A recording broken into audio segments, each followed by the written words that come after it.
Mehdi avait 13 ans. Il vivait avec sa grand-mère dans une petite maison en terre, au bout d'un village reculé. Ses parents étaient partis travailler dans une autre ville, promettant de revenir bientôt. Mais les années passaient, et Mehdi ne recevait que de rares appels et que billets froissés envoyés par la poste. Malgré tout, Mehdi allait à l'école avec assiduité. Il n'avait qu'un seul cahier pour toutes les matières.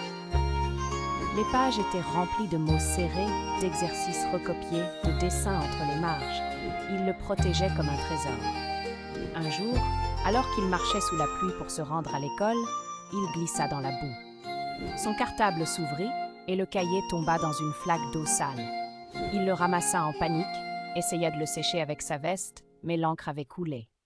Les pages étaient tachées, certaines devenues illisibles. En classe, quand le professeur demanda à voir les devoirs, Mehdi ne bougea pas. Il gardait les mains sur son pupitre, le regard figé. « Mehdi, tu as oublié ton cahier ?» Il secoua la tête. « Il est cassé, monsieur. » Le professeur, surpris, s'approcha. Mehdi tendit timidement son cahier détrempé. Le professeur le feuilleta en silence. Puis doucement, il le referma et dit « Ce n'est pas grave.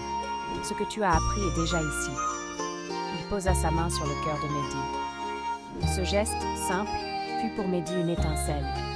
Après la classe, le professeur lui offrit un nouveau cahier, tout blanc, tout propre. À la première page, il avait écrit « Pour Mehdi qui n'abandonne jamais ». Ce soir-là, Mehdi écrivit « Oh,